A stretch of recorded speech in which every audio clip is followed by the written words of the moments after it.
I know the answers to a lot of these, so excuse me for asking you again. So Angie, tell me, what is your name and what do you do? My name is Angie Sadeghi. I'm a doctor, a physician, a gastroenterologist in Newport Beach, California, and a mom to a 16-year-old boy. 16. Is that a tough age? They say that teenage boys can be tricky. It is. It's tough because, sometimes they just want to separate themselves from you and find their own identity and be themselves. And in that journey, they try to they immerse themselves around friends rather than parents. But it's fun too because I'm seeing him find his independence and I'm seeing him happy and learning things. Like right now he's in Vienna. Learning German. Wow.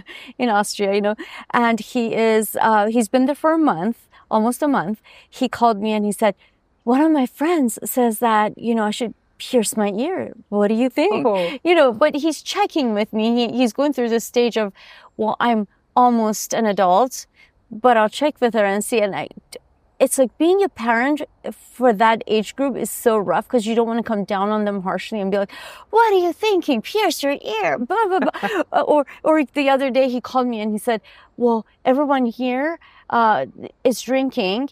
My friends are 18 and we're at McDonald's. They want to go to McDonald's. He's never been to McDonald's, maybe when he was 3, but he's like, they want to sit at McDonald's and drink vodka. And I said, well, what are you drinking? He said, I drank a seltzer beer with 5% alcohol.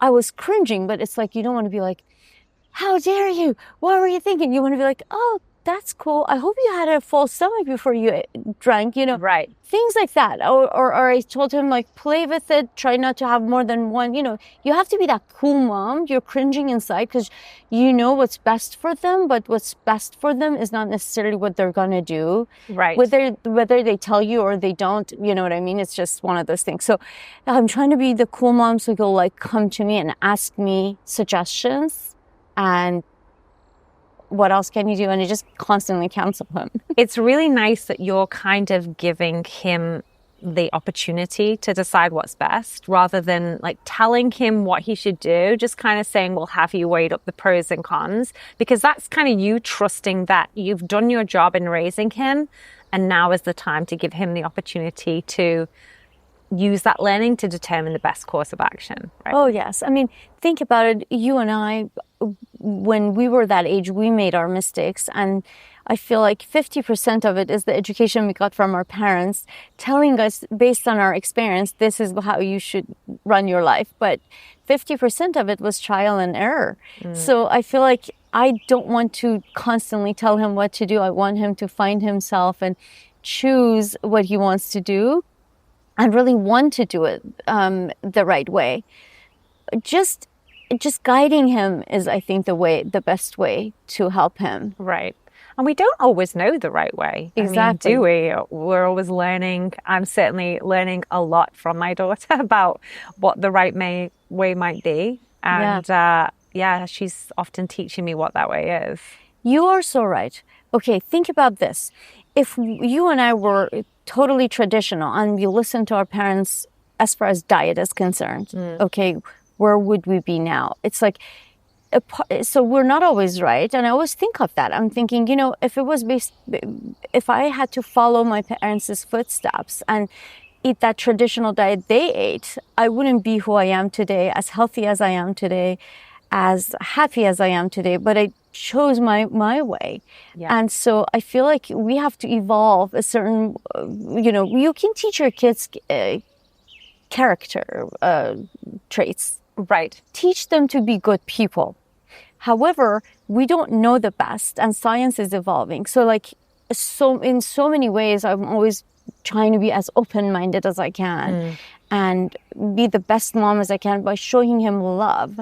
But that's all we can do. And teach them science, teach them things. But for the most part, they have to find their way too and be a better version of me, actually. I want him to be better than me. Right. Do bigger and more good things for the world, right? Yeah, same with my daughter. And I feel like you've actually made me think of my mom. She actually once apologized to me for making me eat meat as a child because there was a period of time where I had connected the food with the animal and I didn't want to eat it. But she told me, well, you have to eat animal protein because if you don't, you won't grow and you'll be sickly and all these things. Right.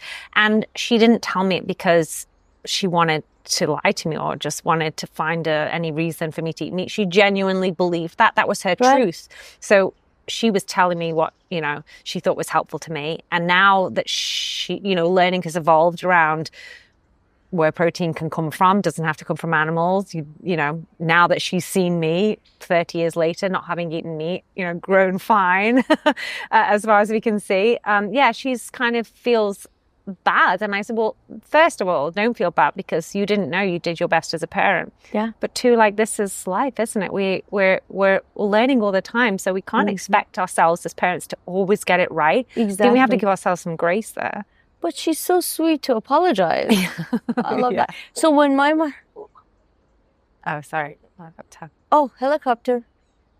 Glad you're paying attention. When I was doing that show with Laura Clary, I don't know if you've ever watched it. I love her. The ambulance came. She is like the most funniest person in the world. Like she's so funny. Do you know who I'm talking about? She's a comedian. She incorporated it into the skit.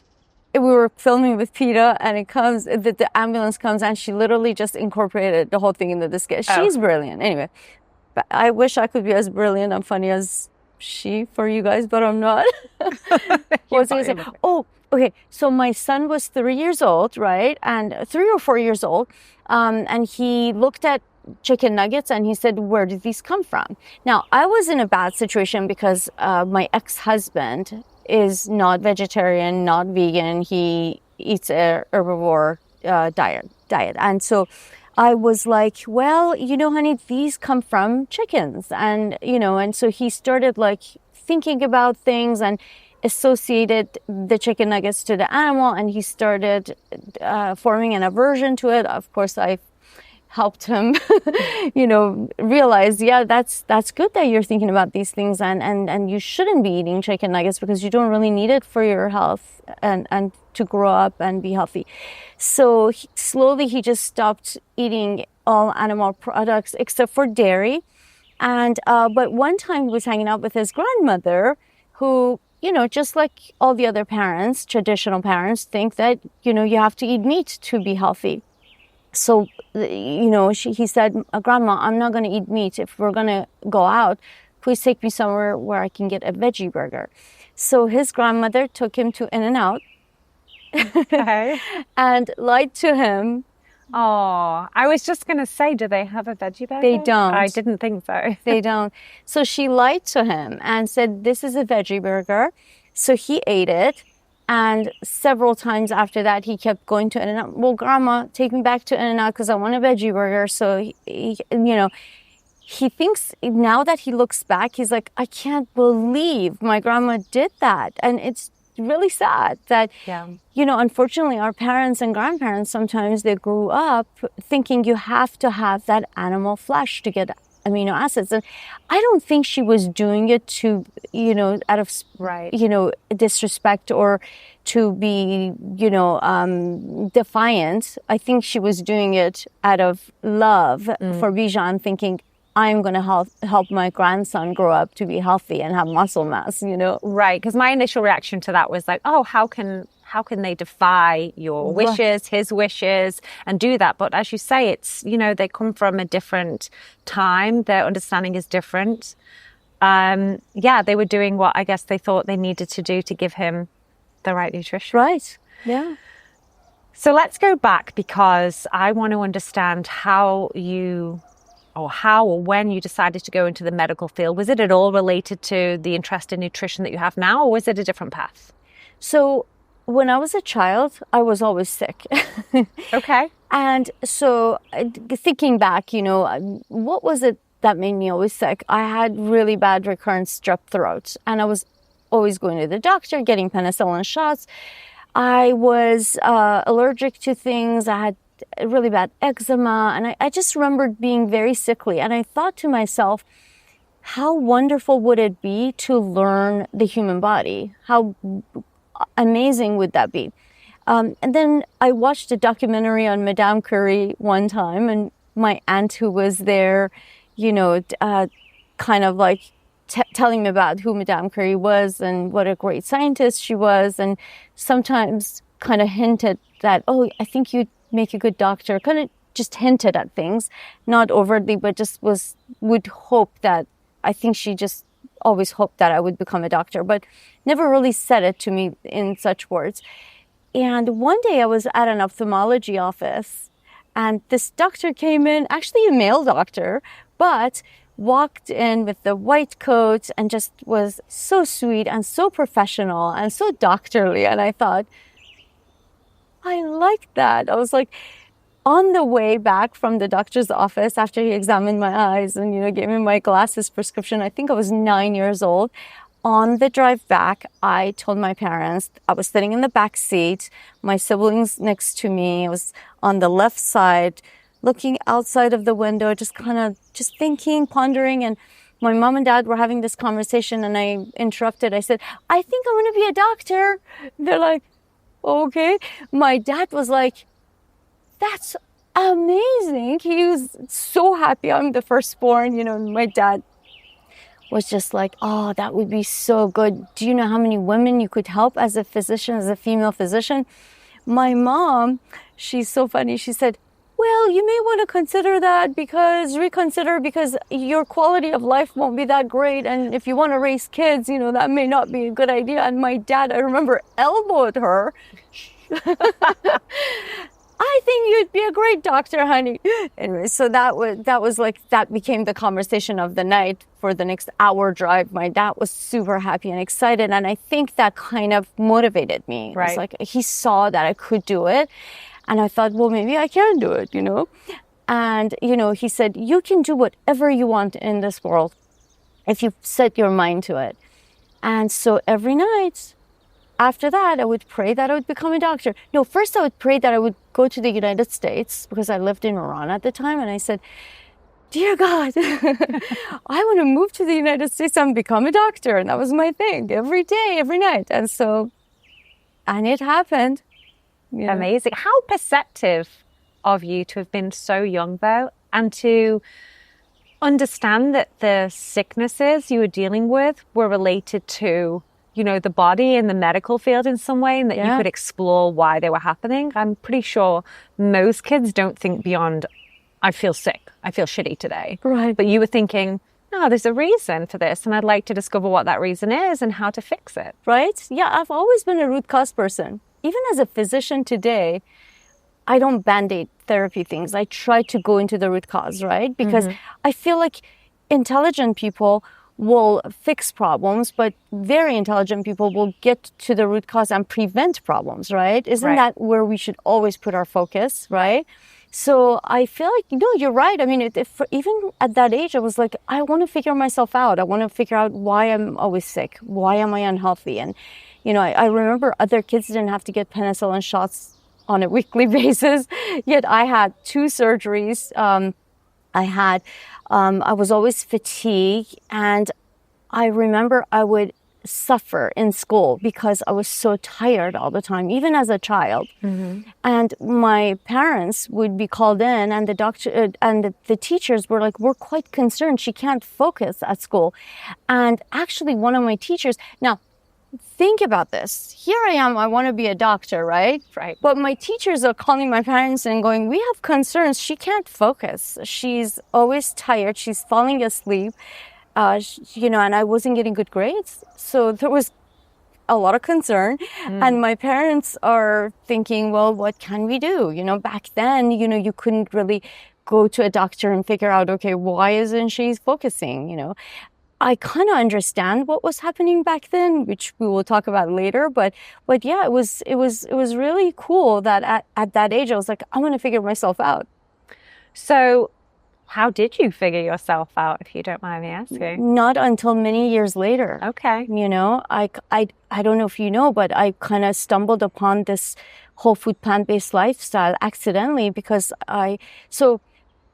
I was eating a burger one day, and as a second year resident in internal medicine, so you have to, after you finish medical school, you do 3 years of internal medicine residency. Right. And then you go into fellowship and you do fellowship. But when I was in my internal medicine residency as a second year, I was sitting with this girl named Sarah. She was a co-resident, and we were having a meal, and she was eating a salad and I was eating a burger, a beef burger. And I remember looking at her plate, just like made fun of her for not having any meat on there. At that point, I was like, where's your protein coming from? You know, it's the same concern Right. that everyone has when they find out. Absolutely. So, and Sarah said, oh, well, yeah, I don't eat meat. And I said, well, why not? I was like making fun of her kind of a thing.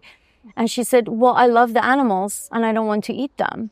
Oh, wow. And I was like, whoa. I mean, it was like one of those light bulb moments, you know, where you're like, I love animals. I love the animals too. And I thought about my dog. I had a pet named Jackie. I loved to death. And I'm thinking, what's the difference? And I started making all these associations in my brain, and the light bulb went off. And so I went vegetarian. Okay. And I remember I listened to some podcasts about how if you really want to really help the animals, you should go vegan. The dairy industry is cruel, and all of that stuff was going on. But I was like, well, I'm doing enough for the animals. I'm okay right now. And let me guess, you loved cheese, right?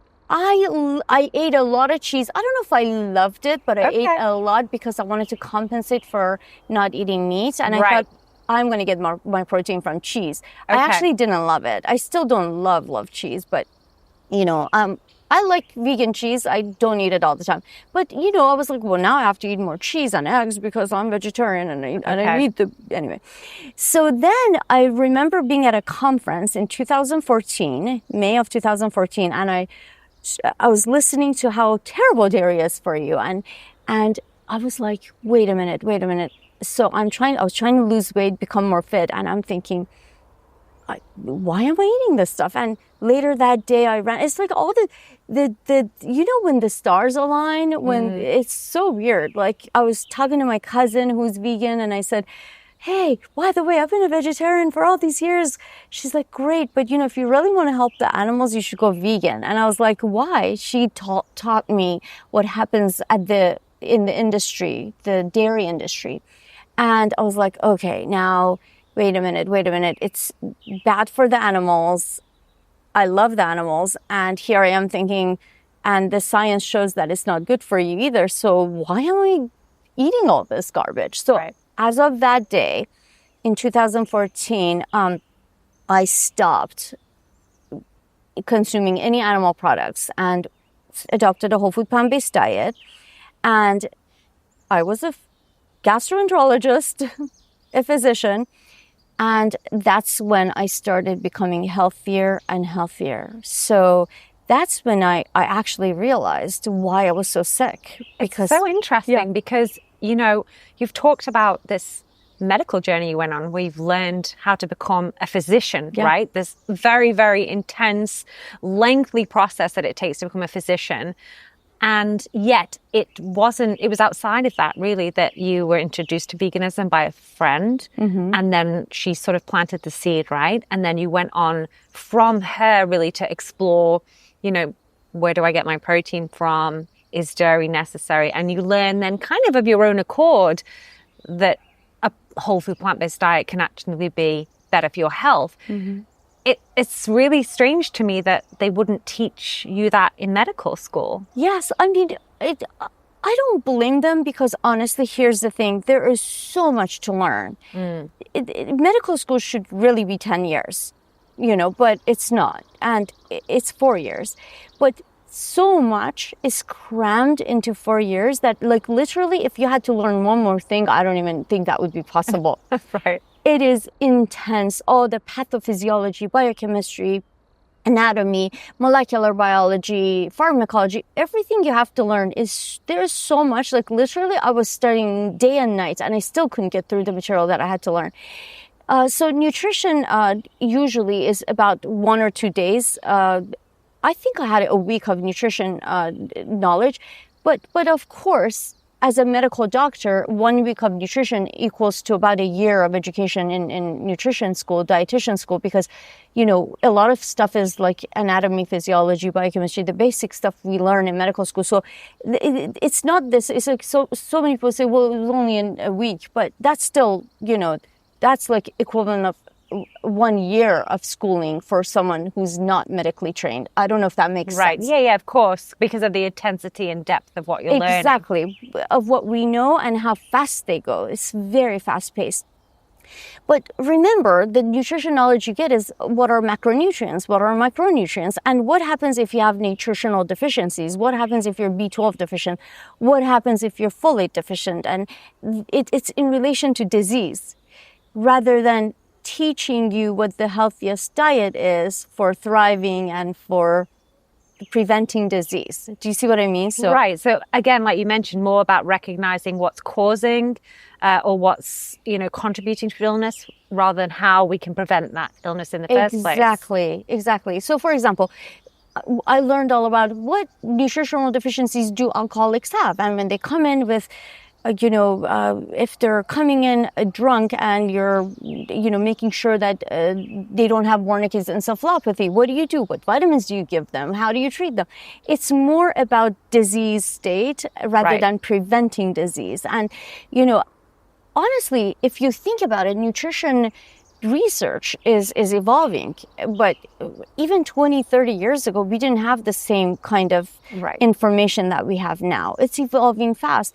The whole field of gut microbiome is evolving. And back when I was in training, I remember people who would put a heavy emphasis on the gut microbiome and the importance of eating healthy and avoiding antibiotics. I remember this one professor, in fact, who was heavily involved in learning about the gut microbiome. Everyone thought he was crazy. People were like, oh, come on. So yeah, there's the gut microbiome, but so what? We didn't understand the capacity of the microbiome. We didn't understand the importance of the gut microbiome. So it was one of those things like, well, sure, eat healthy, but what does that have to do with the gut microbiome? Or so what if you take antibiotics?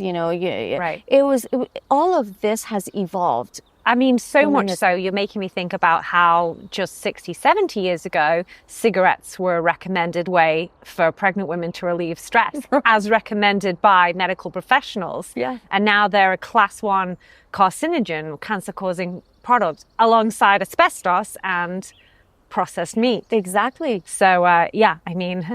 And then, did people still smoke. And they still smoke. So it takes time to, but... I am so lucky. I live in an area where, for example, I live in Newport Beach, but the town next to us is Laguna Beach. It's a smoke-free city. Right. And we're lucky that when we go into airplanes, people aren't smoking. We're lucky that when we go to restaurants, people aren't smoking. So it took a while. Change happens very slowly. Mm-hmm. And so, but people still smoke, right? I don't know if it's lack of awareness or they just don't care. Nevertheless, this is still happening. But it's the same thing with meat and dairy products, right? It's going to take time for people to start changing their ways and adopting these healthier foods into their diet and eliminating the carcinogens like processed meat. Right. I know I've heard our friend Dr. Michael Greger say that for a long time the evidence was there that cigarette smoking was heavily contributing to cancer. Yeah. But that information was suppressed from the public knowledge. Sure. And when it became sort of public knowledge, people, there's a massive reduction in people smoking. And as you say, people still do. But compared to how many did, 20 years ago, it's a huge, huge decrease. Sure. And I wonder if it's a case of the evidence not being strong enough or the evidence being suppressed, which is why people are not yet seeing meat and dairy in the same way. Yeah, to your point, I mean, think about how the industry went about it. So the science was there that smoking is bad for you, but they made it very sexy to smoke. Right. Right? Isn't that what the meat industry is doing. They make it sound like you'd be more muscular and more masculine if you eat this stuff. So there's always a way around. Or they would put milk mustaches on athletes and act like that's what got them there, right? It had nothing to do with their practice. In fact, 65% of them were running to the restroom, pooping their pants and having gastrointestinal problems because they were eating dairy, but yet they would wear the mustache. There's money involved. There's always ways for industry to delay the message from getting to the consumers. And even when it does, some people are still not going to change. But I think it's up to us physicians right now to make sure that we do all that we can to get the message across, to educate people about health. In my situation, I have to educate them about gut health. That's my profession. That's my specialty. And it's very important to do my best to get it out there. Some people will use it. Some people will, consider it. Some people won't, but that's okay. We have to do what we have to do. Kind of like what you're doing, I mean, there's got to be a lot of gut-related diseases that are linked to diet. Oh, tremendous. Yes. Do you think people understand that? Do you think they're reluctant to hear that? Because I see a lot of people taking a lot of medications for different gut-related diseases. And I think surely it would be easier to change your diet, but I also appreciate that it's very difficult for people to change what they eat, particularly if it's not because they want to, but because, the body is asking them to. Right. I mean, you brought up so many good points. I mean, where do we start, right? I think that it's very important to make sure that you're eating healthy and nourishing your gut to make your gut as healthy as possible, to reverse disease or prevent disease, right? Of course, I'm definitely not anti-medicine. There are some people who are like anti-medicine, anti-pharmaceutical. I'm not anti-medicine. I think that if someone has, colon cancer, they should use chemotherapy, right? I don't think that they'll be like, oh, well, I don't want to use medicines. No. What I'm talking about, prevention, right? Preventing colon cancer, preventing inflammatory bowel disease, preventing these diseases that will lead to using medications. And if you're there, that's okay. I'm not guilting you at all. Like, you should use medicines if you're sick. But there's a way to slowly heal your gut and improve your gut health with the combination of healthy eating, healthy lifestyle. It's not just healthy eating, healthy lifestyle, right? Exercise, avoiding smoking, alcohol. Alcohol is terrible for your gut health. So, so I don't always emphasize on food alone. It has to be a combination and a lifestyle that makes you healthier. And slowly eliminating these foods that are harmful and create inflammation, So, for example, saturated fat that is found commonly in meat and dairy and animal-based products can literally cause leaky gut, which is increased gut permeability. And I'll explain what that is. So the gut cells are called enterocytes, and they're held together by what's called tight junctions. When you eat unhealthy, or starve your body and stop eating fiber-rich foods, what happens is literally holes are poked through these enterocytes, in between these enterocytes, and the gut gets leaky, right? So these tight bonds between the cells break, and things can just free flow into the body. And that's when inflammation starts. Okay, so it is very, very important to, help people understand that these foods high in saturated fat, the standard American diet is full of saturated fat, like 60% fat, right? High in fat, low in fiber does that, right? So this is probably why we have so much inflammatory bowel disease in this country compared to countries where they eat majority plant-based. So the standard American diet is terrible for the gut. Most of the inflammatory bacteria or the microbiome that causes inflammation thrives off of these types of food. And the health-promoting gut microbiome thrives off of fiber-rich foods, right? So it's, it's very, very important for Americans to understand in order to, avoid disease, we've got to increase our fiber-rich foods. But it's really hard because, you know, when you go to restaurants, most of the restaurants, unless you're seeking out a health food restaurant, you'll see rows and rows of meat and dairy rich foods, maybe two things at the very bottom that are, you know, with the little V sign, vegan. Right. So I get it. It's still one of those things where the awareness is not there, and it's a little bit difficult. It's a little bit inconvenient to eat fiber-rich foods, right?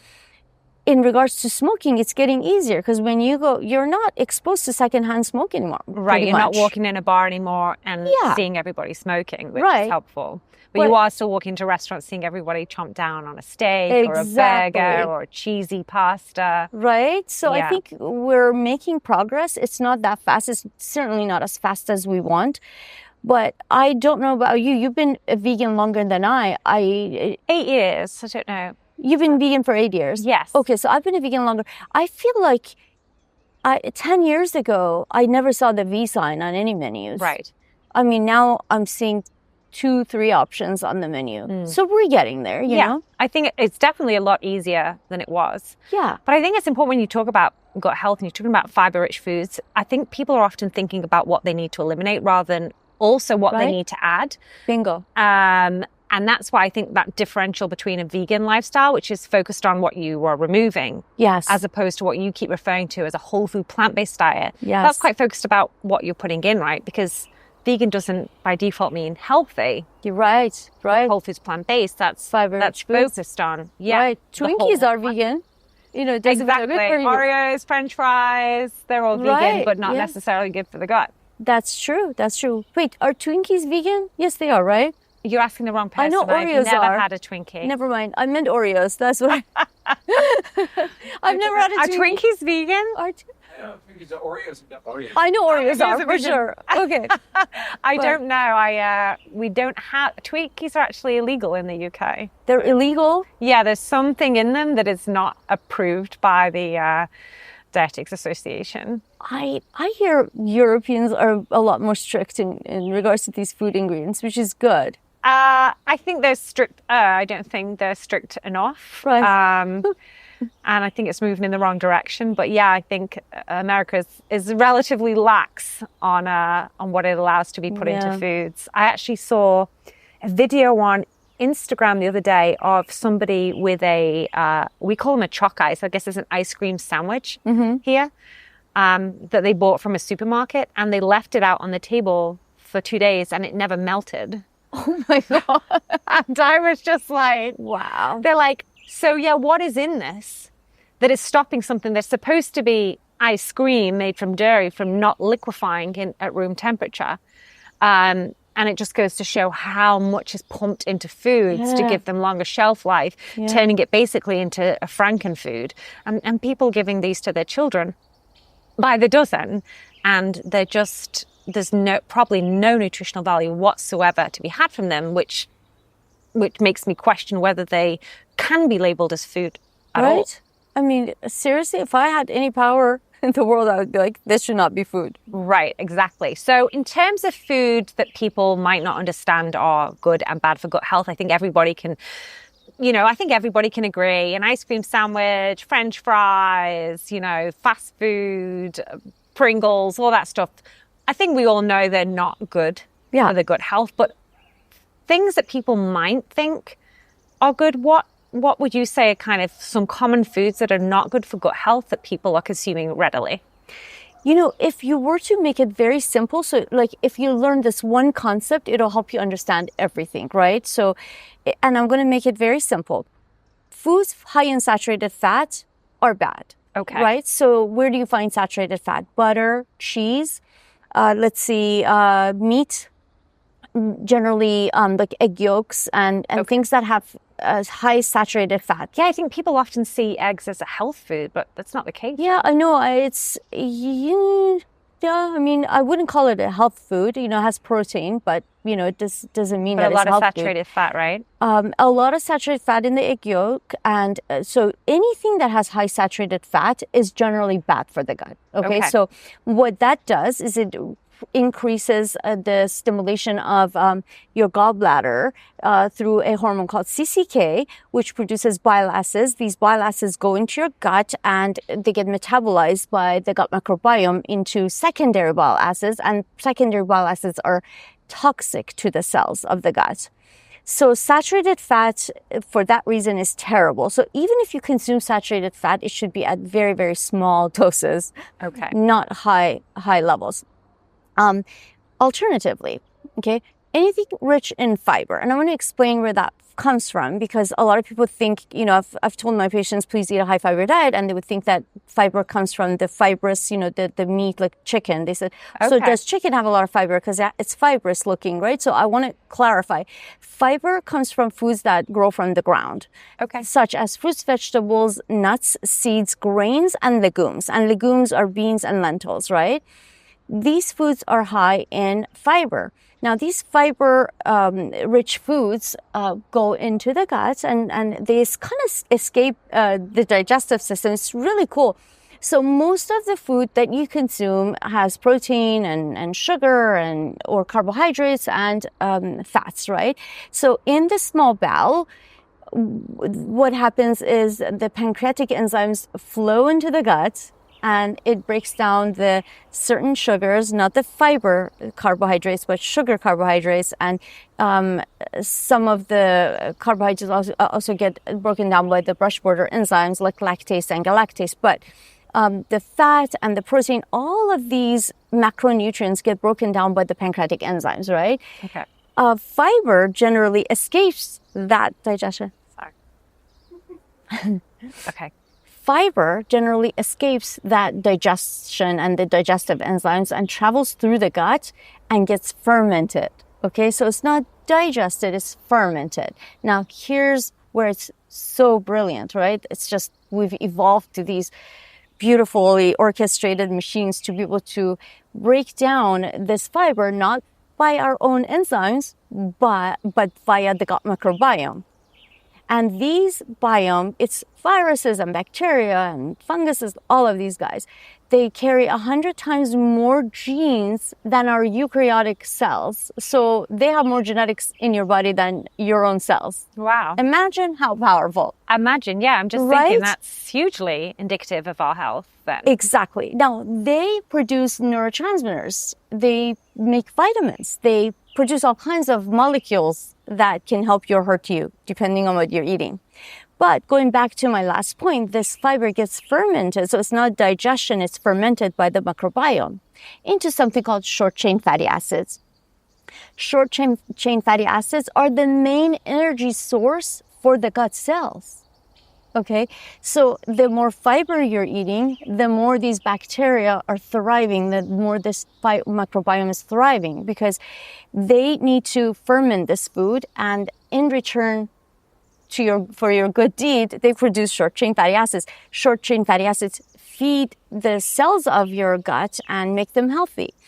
And there's these other cells that produce mucus that line up your gut cells and protect the gut lining from toxins, right? Mm-hmm. And then you get gene expression to make these healthy bonds between the cells, and everyone's happy.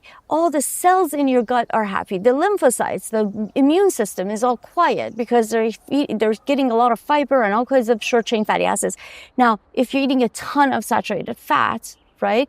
And if you're eating very little fiber, what happens is this lining gets invaded by the bad guys. And suddenly, this whole harmony turns into hell, and all kinds of inflammation happens. And then the white cells produce molecules that actually promote more inflammation. That's when people come and have inflammatory bowel disease. That's when people have, ulcers in their colon, or dysbiosis, an imbalance of gut microbiome. That's when people get joint diseases. All kinds of things can happen, right? So. Put it simply, going back to what you were alluding to, increase the dietary fiber, eat more of the fruits and vegetables, and decrease the saturated fat as much as possible. So now that we know the concept, we know what to eat, right?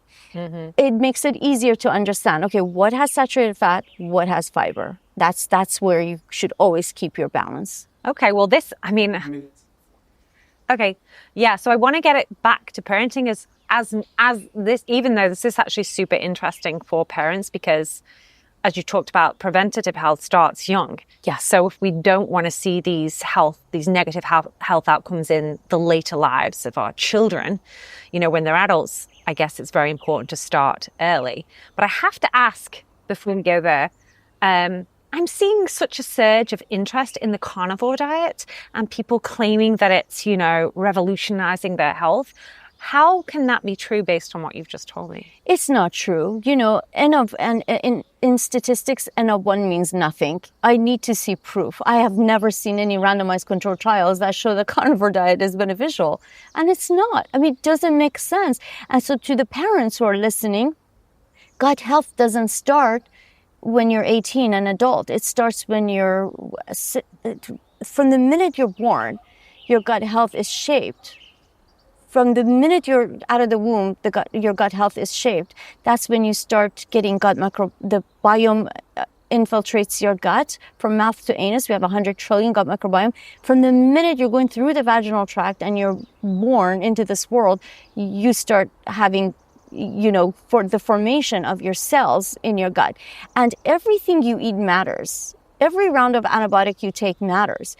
You have to always remember that your gut health starts as a child. So based on all of the research and based on all the studies that we have, we know saturated fat is bad for you.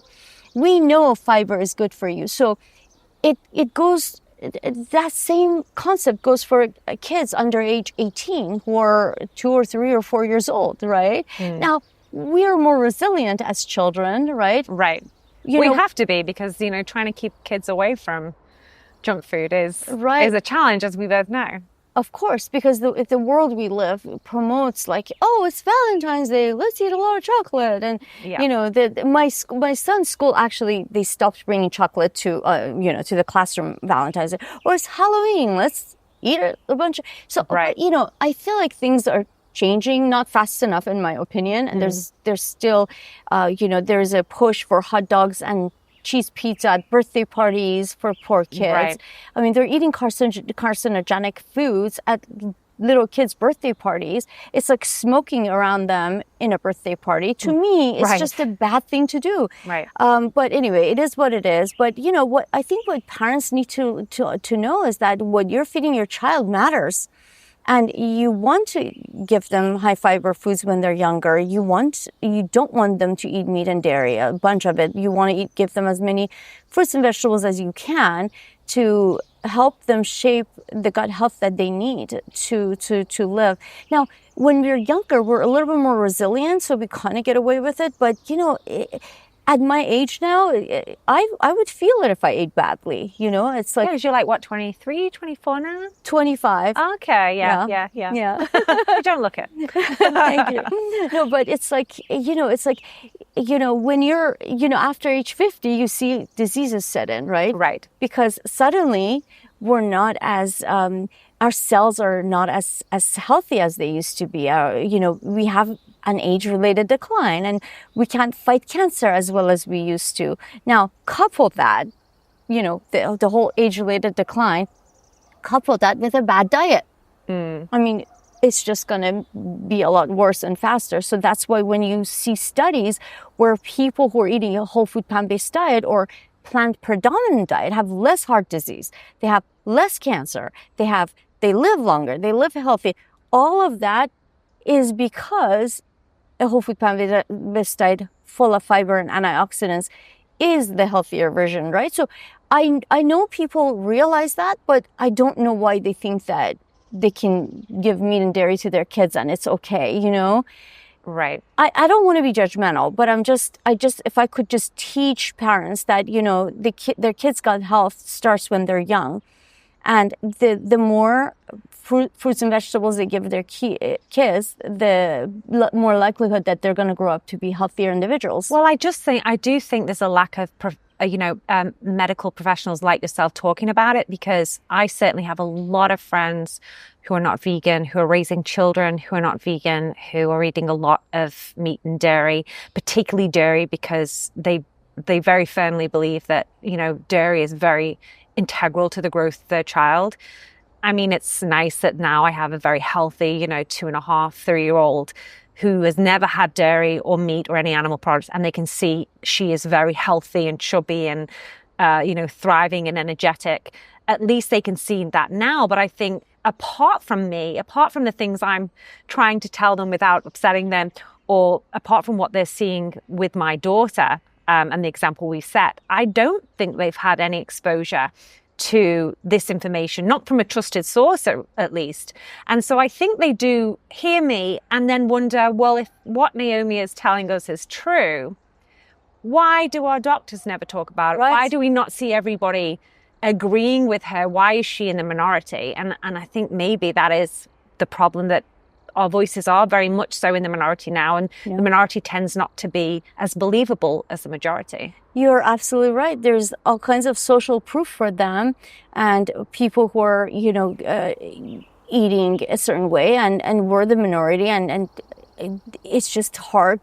It's very difficult. Like, they go to their doctors, and most of them don't mention, hey, maybe, if your child has severe asthma, maybe you would want to cut out the dairy because there's an IgE-mediated immune response and your child could have asthma because of the dairy, right? Right. That doesn't happen. So very few doctors are on top of it right now. Very few doctors can even talk about nutrition. I am lucky because I work and practice in an area called Newport Beach. My patients are wealthy and they pay a concierge fee to see me. Okay, a doctor. So just to let you know, I'll tell you where the problem is coming from. Doctors don't have time to talk to their patients anymore. Right. The other day, the insurance company sent me $80 to see a patient for an hour. Now, I have 4 medical assistants, okay, and all kinds of overhead. How is $80 going to help me pay my overhead, right? So we've had inflation. Insurance companies have not kept up with inflation. In fact, our overhead has gone up like 10 times and our reimbursements have gone down. So you imagine these poor doctors in the non-concierge setting, okay, opening up their mouth and talking about nutrition. Now the patient's like, okay, now tell me what I have to eat for breakfast, lunch, dinner. Where do I shop? Right. It's not a quick conversation. It's like, no. We're lucky if we can get through the medical issue at hand in 30 minutes and make $80. Right. Okay. So it is, the insurance companies are evil and it's a scam. People are paying all kinds of money to go to their doctors and learn about nutrition and prevention and health, and they can't get that information because the doctors are squeezed out of time. So then who's doing it? Right. I'm a minority because, like I said, I'm lucky that I'm in a concierge situation. My patients are wealthy enough to pay a membership fee, and I spend an hour with them. I don't care because I'm not depending on the $80 reimbursement fee. Yeah, but you also dedicate a lot of your personal time to trying to educate people through social media, which is a very powerful way to reach a lot of people. And you have great influence there, and you've probably helped numerous people that you have no idea about. Thank you. And I randomly meet people who are like, oh, I went vegan because of you. And it just feels so good. But you're right. I think the only way to be more impactful as a physician is not to rely on one-on-one visits. It's to do things like this, where you're talking to the masses, to 2-3 million people, rather than 1% at a time in the clinic. And that's why I do, things like this with you, badass CEO, mom, amazing woman, and I love you so much for doing what you're doing. And that's why I'm so grateful to have this conversation with you, because I feel like it will reach someone and it will help someone. That is the power of social media. As much as it irritates me, it has the power to spread information that's gonna hopefully improve people's lives, and it gives people who don't have, the luxury of going to spend an hour with a physician to be able to access this information. So I think what we both encourage is for people to go out there and try to do their own research. Yes. And find what could help and heal them aside from or in addition to medication. But going back to what you said, social media is irritating because remember, the whole food plant-based movement was moving rather quickly, in my opinion. Then you had this rebound effect where you had the meat and dairy industry intervened, and they brought their pseudoscience in, right? So it created a lot of confusion. But, my message to people is just focus on the science. That's all you have to do. You don't have to listen to me as a person. You don't have to listen to someone carnivore as a person. Focus on the research, right? The science is there. And so rather than listening to people's opinions about what's good, I think it's better to just look at the science, right? Right. That is the problem that we face, that these influencers, they may have no medical training whatsoever, no scientific backing to anything they say. But if they say it because they're influential, people think, well, it must be true. True. And guess what? There are a couple of quack doctors out there who are promoting the lifestyle too, which I don't understand how they even got through medical school being that stupid, but it is what it is. I hate to be rude, but it's terrible. Like, you really, dude, like, you should be in prison for perpetuating false information, and making people sick, right? We become doctors to help people, and you're spreading. Do you remember the carnivore MD? Yes. And he actually changed his mind and he's like, oh, okay, just kidding, I was wrong. But still. Well, again, it's it was a way to become popular by spouting something that maybe a lot of people wanted to hear, even if it wasn't true. That's right. Okay, so I've said I've been vegan for 8 years. How long have you been vegan? Oh, 10 years. Okay. I beat you by 2 years. You do. You beat me, but I'm just doing the math here. You said your son is 15. 15. So you weren't vegan when he was... I'm sorry, he's 16. He's 16. Okay. Bad mom. Bad mom. Okay. So you weren't vegan when he was born, so... No, I was vegetarian. Okay. I was vegetarian through my pregnancy. Okay. And post-pregnancy, obviously. Yep. Actually, I was vegetarian pre-pregnancy. And stayed vegetarian and then went vegan in 2014. But so I raised my son in a very difficult, I was walking on eggshells sort of thing because my ex-husband was not vegetarian, right? So I was trying to help him eat a vegetarian diet. My ex was very opposed to it, and he's actually a doctor too. But it wasn't easy. Okay. But you told me a little anecdote before about him being in Europe and, wanting to find good vegan food and using the Happy Cow app. So what is his diet now? So he eats, when he's with me, he's 100% vegan. Mm-hmm. But when he's with his father, so we switch off every other week, he will eat... This kills me. He'll eat dairy ice cream. Okay. And that's basically why he's not vegan. But when he's with me, he's vegan and he loves it. I don't understand, but his dad just refuses to buy vegan ice cream, and he's a kid. He's gonna want to eat his ice cream, Right. Well, yeah, of course. And I think it's just a fact of life that, you can't always raise children with a partner that has the same beliefs or even understanding around nutrition as you do. And it's very difficult, but it's great that he eats vegan with you. You say it kills you when he eats dairy. What kills you about it specifically? Is it just purely, it's not good for him? Because I think kids are always going to eat stuff that's not good for right? Yeah. Or is it more than that? Is it connected to other things for you? Oh, it kills me in so many ways. He has skin disease. He got it after me. And, when he eats dairy, it flares up. Okay. He has terrible acne. Oh, Bijan, forgive me. Poor guy. And he gets flared up with the dairy.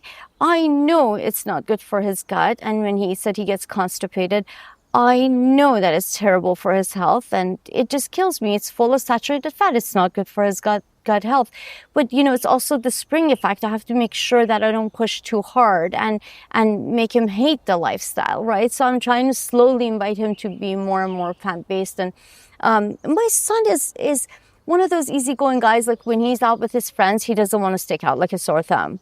Of course, it's so important to teenagers, especially, to fit into their social groups. They say that's one of the main reasons why veganism is seeing the surge in recidivism is because people don't have support from their social groups.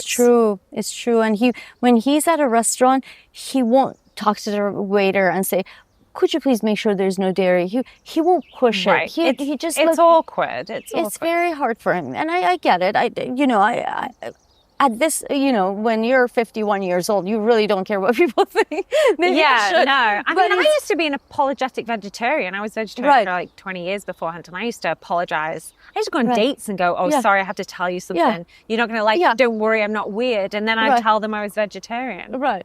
And now I never do that. Yeah, I'm so sorry. Don't judge me, but I'm vegan. No. But don't worry, order a steak. I don't mind. And now I'm just like, I know, it's so I'm funny vegan, why aren't you? when they order vegan in front of you because they think that, you're going to judge them. But I don't, but you're right. But as you get older, you're like, you know what? I am who I am, and I attract people who want to learn something and who want to have this journey with me. And it's great. I love it. I don't mind teaching people about it. I don't mind talking about it. I don't mind, being the black sheep or the sore thumb, it's really cool though. But that comes with age and experience, right?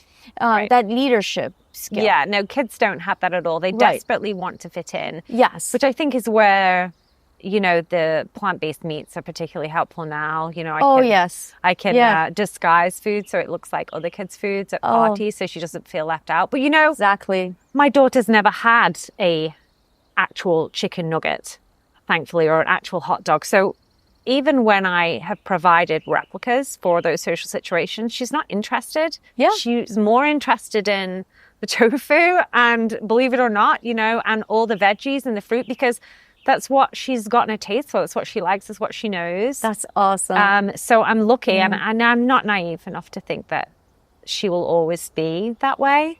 But I'm at least glad that she's been given the opportunity to love the things that are good for her. She's the luckiest girl in the world. I wish my mom ate a vegan diet when I was in the womb and gave me a vegan diet but my son will take raw tofu. I can't even do raw tofu, I'd air fry it or something, and he literally eats raw tofu, but to them, because he grew up eating it, it's really cool. Like your daughter, she's like, no, I don't want that hot dog, I'm gonna eat the tofu, but no, my son will still loves his vegan dogs and the meat alternatives. He loves those things. Like whenever I make him pasta, I'll have some Beyond Meat in there, and he'll eat Beyond Steak and things like that. It's so I'm keeping he loves it, and I'm keeping his diet very versatile, and it includes so many different things where I don't think he feels like, I'm getting the short end of the stick and I'm not getting all the yummy foods that everyone else eats, Right, because I think things are yummy when you get used to them. Yes. And you get it in your head that it's a treat. I mean, I know as a kid I was told that going to McDonald's was a treat, so I used to think therefore that was the yummiest food. Now, I mean, I couldn't think of anything worse or less desirable to me personally in my palate than a McDonald's. Yeah. You could wave one around in my face and it just wouldn't appeal. Yes. Can I tell you a true story? Yeah. Okay, so when I was 15, I got a job at McDonald's, I could barely speak English, and they put me behind the register, and I'd never eaten this food. I was like, what is this Big Mac? And they're like, you don't know what a Big Mac is? I'm like, no, I never really ate that stuff growing up, And, but anyway, it was fun. It was my first job. I was so excited to be able to make my own money and everything. And I walked in there 107 pounds. Okay. 6 months later, because I was eating the food, right? 6 months later, guess how much I weighed? 115? 120 pounds. Oh, wow. Yes. It is crazy how, it supersizes you fast. I look back, I was just you probably felt bad too, more than anything. Horrible. Horrible, of course. I mean, it is. I really struggled with chronic fatigue for many, many years. I mean, I just literally, right now, Naomi, you know me, But for those of you who are listening who don't know me, I am like, go, go, go, go, go. Like, I wake up in the morning and I'm so excited to go to work. You are and a I'm like, ball of positive energy. I literally have like 20 things on my calendar every day. Yeah. And I love it. I have so much energy. I don't know what to do with it. You know, if you talk to me in my teens and when I was in my 20s, I was fatigued. I could barely move. It was miserable. Yeah. And I'm That's the look convinced. just over now. Okay. And I'm convinced it was my diet. Yeah. Yeah. Yeah. Well, I'm glad that you've found health through your diet. And I think you're an amazing example to your son because you're not pushing anything upon him. You're just leading by example and giving him the information he needs to make good choices. You're empowering him. I think that's really important for us as parents. I don't think we can tell them everything we need to know because we don't know everything.